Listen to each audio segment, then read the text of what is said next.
Hello, everyone, and welcome back to our podcast. Today, we're diving into the story behind one of the most beloved holidays in the United States, Thanksgiving.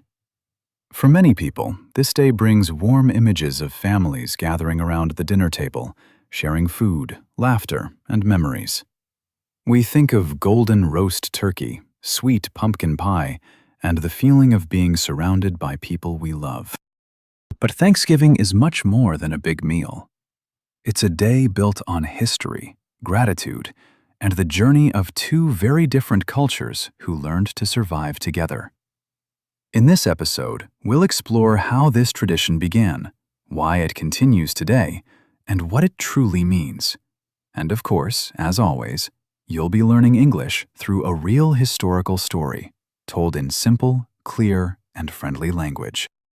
Thanksgiving has been celebrated for centuries, but many people don't know how it really began or why it became such an important symbol of American culture. The story goes back more than 400 years to a time when life was harsh, uncertain, and often dangerous. In this podcast, we'll follow the footsteps of the Pilgrims, a group of people who left England searching for freedom, and the Native Americans who had lived on the land for thousands of years before them. Their meeting, their struggles, and the unexpected friendship they built became the foundation of the first Thanksgiving. So sit back, relax, and enjoy the journey as we travel through time to discover the true origin of this special holiday. In the early 1600s, life in England was far from easy for many ordinary people. The king demanded that everyone follow the same church and the same religious practices. Anyone who believed differently could face punishment, heavy fines, or even prison.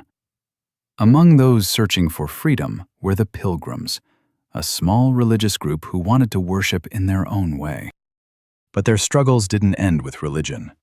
Land was scarce, jobs were limited, and many families lived in deep poverty. The idea of a new world, a place across the ocean filled with forests, open land, and opportunity, began to feel like a promise of hope. And so, driven by dreams of starting over, the Pilgrims made a decision that would change their lives forever. They would leave England behind and sail toward an unknown future. In 1620, about 102 passengers boarded a small wooden ship called the Mayflower. It was never meant for long voyages across the Atlantic, yet it became their only path to freedom. The journey lasted 66 exhausting days. The ship was crowded, the air was damp, and storms constantly shook the vessel. Many people became seasick, some grew weak, and fear was a constant companion. Imagine spending more than 2 months in a dark, cramped space, unsure if you would ever see land again. Yet, the Pilgrims held on to their faith and their dreams.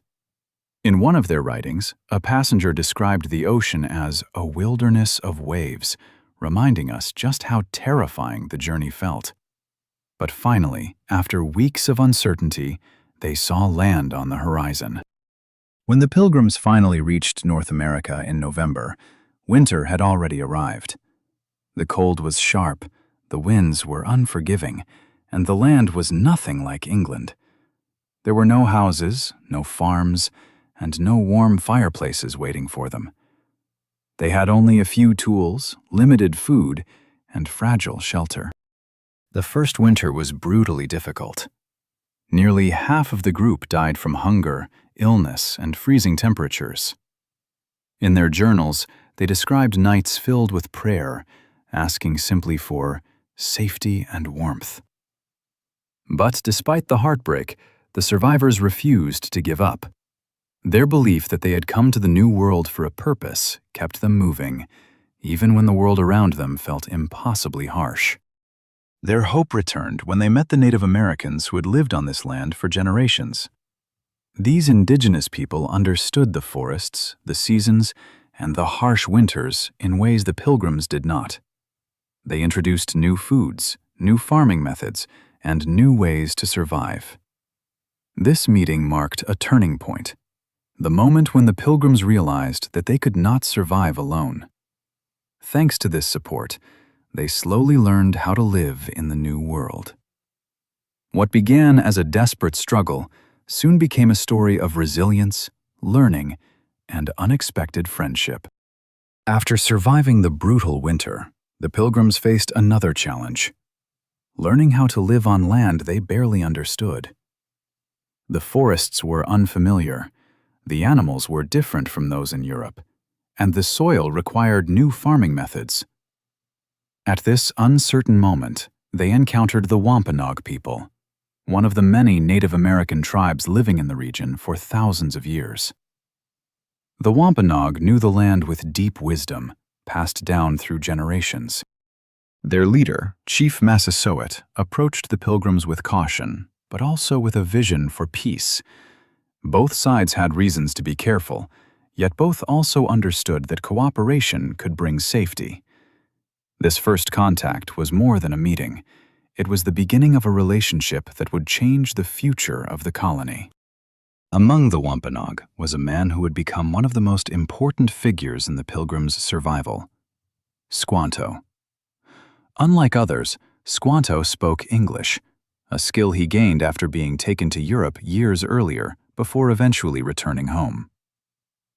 His story was marked by loss and hardship, yet he chose to use his knowledge to help the newcomers.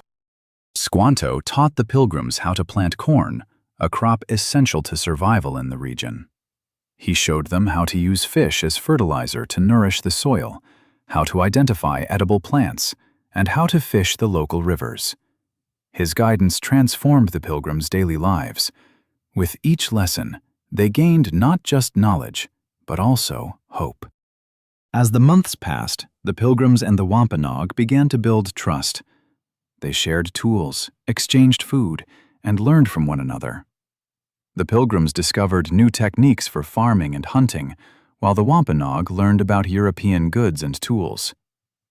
Even with cultural differences, both sides recognized the value of cooperation. A fragile but meaningful friendship grew. Historical accounts describe this period as one of mutual respect, with both communities working together for survival.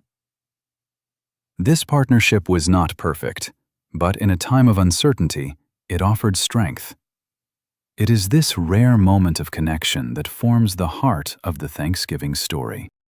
By the following autumn, the Pilgrims had something they had not experienced since their arrival: stability. With the knowledge they gained from the Wampanoag, they harvested enough crops to survive the winter. For the first time, they felt a sense of security. And they knew they owed much of this success to the guidance and generosity of their Native American neighbors. Their gratitude set the stage for what would become one of the most famous gatherings in American history: the first Thanksgiving. What began as a story of fear and hardship had transformed into a rare example of partnership between two very different peoples. By the end of that first year, the relationship between the Pilgrims and the Wampanoag had grown into something unexpectedly strong. Their shared efforts, from learning how to farm, fish, and hunt, to building trust through daily cooperation, finally led to a season of stability. For the first time since arriving in the New World, the Pilgrims were not fighting for survival every single day. Their fields produced corn, their storage held food, and their spirits slowly lifted. This sense of relief naturally sparked a desire to pause, reflect, and express gratitude. And so, in the autumn of 1621, the Pilgrims decided to hold a feast. But they knew this moment belonged not just to them. It belonged to the Wampanoag as well, to the people whose generosity had turned fear into hope. Historical accounts say the celebration lasted 3 days. Nearly 90 Wampanoag men arrived at the Pilgrim settlement, bringing deer, wild birds, and other game to contribute to the shared meal. The Pilgrims prepared what they had harvested: corn, beans, squash, pumpkins, and berries. From the rivers and coastline came fish and shellfish. There were no ovens, no pie crusts, and no recipes written on paper. just simple cooking over open fires.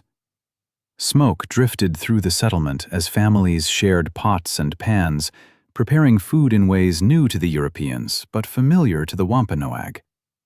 Yet the most meaningful part of the feast was not the menu. It was the act of gathering. Two different peoples sitting side by side, connected by gratitude rather than fear.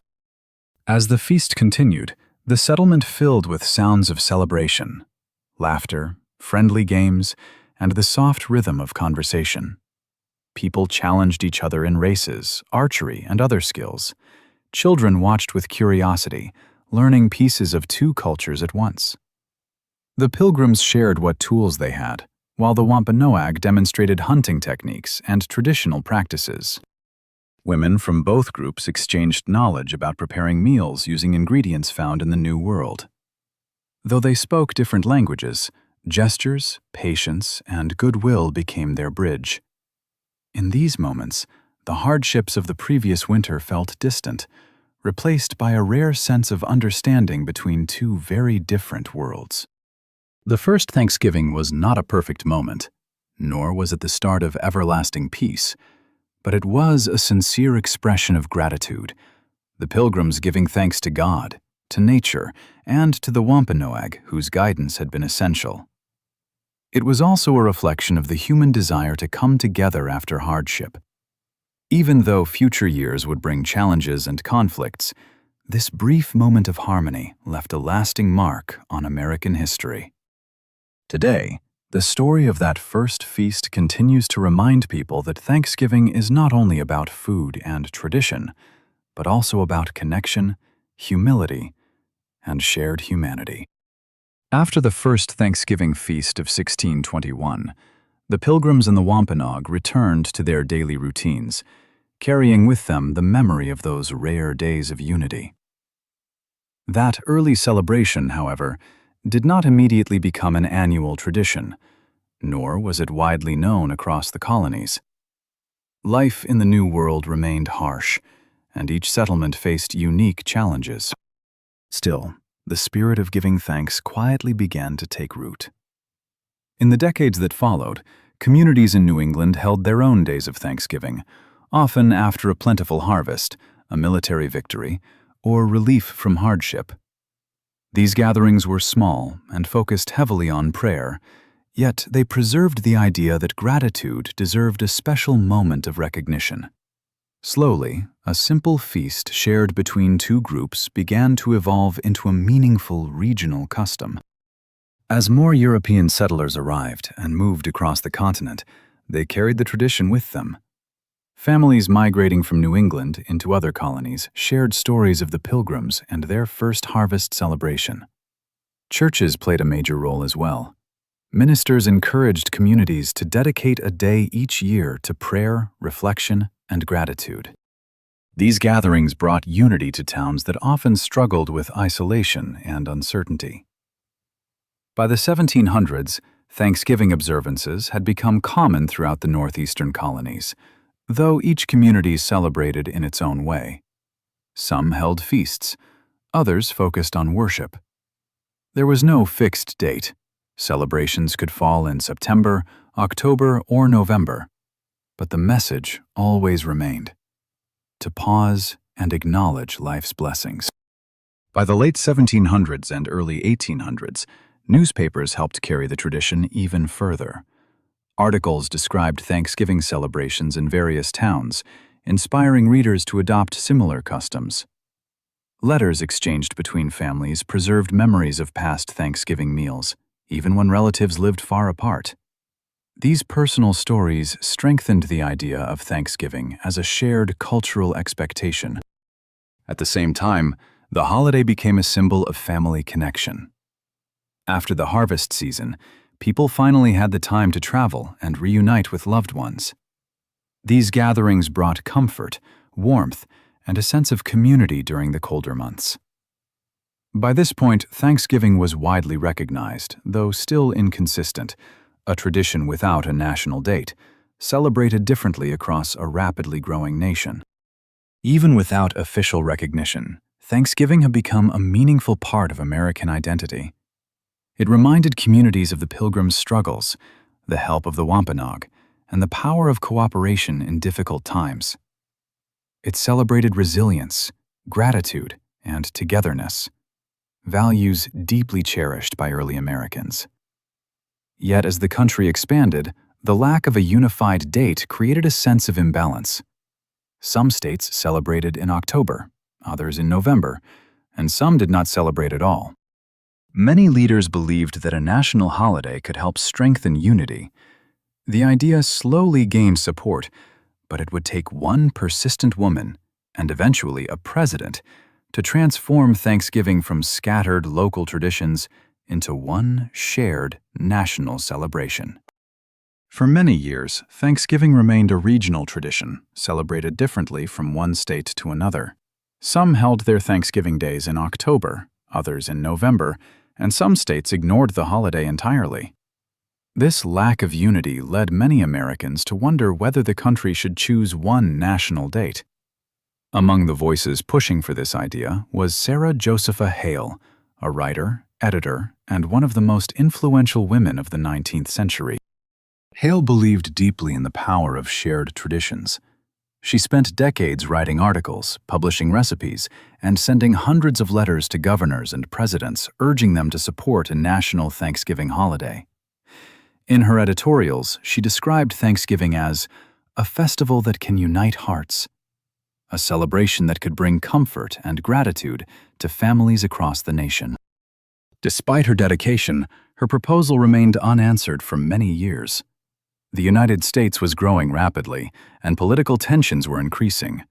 As states argued over major issues like slavery, identity, and power, the idea of a national holiday seemed unimportant to many leaders. But everything changed in 1861 when the nation entered the Civil War, a conflict that tore families apart and tested the country's future. In this dark and painful moment, Sarah Hale's vision gained new relevance. A holiday focused on gratitude, reflection, and unity was no longer just a cultural idea. It became a moral necessity. Hale continued writing, urging the government to establish a day when all Americans, North and South, could pause and remember their shared humanity. Her persistence finally reached the right person, President Abraham Lincoln. In 1863, as the Civil War raged on, Lincoln read Hale's letter requesting a national day of Thanksgiving. Moved by her words and recognizing the country's desperate need for healing, Lincoln decided to act. With the help of his Secretary of State, William H. Seward, he issued a presidential proclamation declaring that Thanksgiving would be observed on the last Thursday of November. In the proclamation, Lincoln wrote that Americans should give thanks for the blessings of fruitful fields and healthful skies, and offer prayers to heal the wounds of the nation. His decision did not end the war, but it gave Americans a moment of peace, a shared opportunity to reflect on gratitude in a time of deep suffering. From that year forward, Thanksgiving began to change. For the first time, the United States celebrated together. Families, churches, and communities across both the North and the South paused on the same day to acknowledge life's blessings. Schools began teaching the story of the Pilgrims and the Wampanoag. Newspapers printed Lincoln's proclamation, and communities formed new traditions centered on family, food, and giving thanks. While the Civil War continued, the holiday became a small but powerful symbol of unity. In the years that followed, Thanksgiving grew into one of the nation's most meaningful celebrations, a day shaped by Sarah Hale's determination and Abraham Lincoln's compassion. Their efforts transformed Thanksgiving from a scattered regional custom into a cherished national tradition that Americans still honor today. In the generations that followed Abraham Lincoln's proclamation, Thanksgiving continued to grow and evolve, eventually becoming one of the most cherished holidays in the United States. As families settled across different regions of the country, they brought their own customs, foods, and traditions to the celebration. By the early 20th century, Thanksgiving had transformed from a simple day of prayer and gratitude into a national ritual centered around family gatherings and shared meals. The image of a roasted turkey at the center of the table became iconic, and recipes for stuffing, cranberry sauce, and pumpkin pie began appearing in cookbooks across the nation. While the foods varied from region to region, from southern cornbread to New England seafood, the heart of the celebration remained the same: a moment to pause, to gather, and to be thankful. As cities grew and technology advanced, Thanksgiving found new ways to bring people together. Large public events, such as parades, became part of the tradition. The most famous of these, the Macy's Thanksgiving Day Parade in New York City, began in 1924 and quickly became a national spectacle. Giant balloons, marching bands, and festive floats delighted millions of Americans who watched in person or gathered around their radios and, later, their televisions. Another tradition emerged at the same time: football games held on Thanksgiving Day. Teams from colleges and professional leagues played in front of huge crowds, and watching football soon became a reunion ritual for many families. These modern traditions added excitement and entertainment, blending seamlessly with the holiday's older values of gratitude and togetherness. But Thanksgiving has never been only about celebration. It has also become a time to give back. Across the country, volunteers prepare meals for the homeless, deliver food to seniors, and support organizations that serve people in need. Many families make it a yearly tradition to donate groceries or spend part of the day helping at shelters. Communities host charity runs, often called turkey trots, to raise money for local causes. This spirit of service reflects one of the holiday's deepest messages: gratitude grows when it is shared. Thanksgiving encourages people not only to appreciate what they have, but also to extend kindness to others, continuing a legacy that began with cooperation and generosity centuries ago. As America continued to grow throughout the 20th and 21st centuries, Thanksgiving took on new layers of meaning that reflected the country's changing identity. No longer just a day connected to pilgrims and Native Americans, it evolved into a cultural symbol that touched nearly every aspect of American life. For many families, Thanksgiving became a yearly ritual that reinforced unity, tradition, and a sense of belonging. In workplaces and schools, the holiday signaled the beginning of the winter season, a time to slow down, reconnect, and prepare for the year's end. Television specials, school plays, and community events helped pass the story of Thanksgiving from one generation to the next, shaping the nation's understanding of gratitude and history. At the same time, Thanksgiving also became a moment for deeper reflection. As historical research expanded, Americans began reconsidering the traditional narrative they had grown up with. Many indigenous voices called attention to the hardships faced by Native American communities after European settlement. Some groups chose to observe the day as a national day of mourning, honoring ancestors and acknowledging the pain that followed colonization. These perspectives did not erase the value of Thanksgiving, but they broadened it, encouraging Americans to approach the holiday with both gratitude and awareness. This shift reflected a more honest national conversation about history, one that sought not to divide, but to understand. Despite these evolving viewpoints, Thanksgiving continued to anchor itself as a celebration of connection. Families traveled across states just to spend a few hours together. College students returned home, military members received special leave, and communities opened their doors to those who had nowhere else to go. The holiday became one of the busiest travel periods of the year, demonstrating how deeply people valued time with loved ones. In many homes, traditions blended cultural backgrounds. Italian-American families prepared pasta alongside turkey. Mexican-American families served tamales, and Asian-American households integrated flavors from their heritage. These blended menus reflected America's diversity, transforming Thanksgiving from a single historical story into a larger celebration of multicultural identity. Economically, Thanksgiving also shaped society in unexpected ways. The growth of Black Friday turned the weekend into one of the biggest retail events of the year, influencing business strategies, consumer behavior, and even national advertising trends.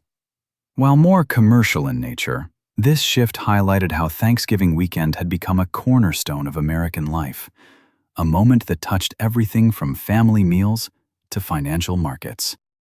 Through every change, the heart of the holiday remained grounded in a simple idea: to pause, reflect, and appreciate life's blessings. In a fast-paced world filled with constant noise, Thanksgiving offered something rare: a reminder to slow down, gather close, and remember what truly matters. As we come to the end of today's episode, I hope this journey through the history of Thanksgiving has given you more than just facts. I hope it has offered you a deeper sense of connection to the past, to the people who came before us, and to the values that continue to shape our world today. Thanksgiving is not only a holiday, it is a reminder to pause, to breathe, to look around, and to recognize the moments, the people, and the blessings that make our lives meaningful.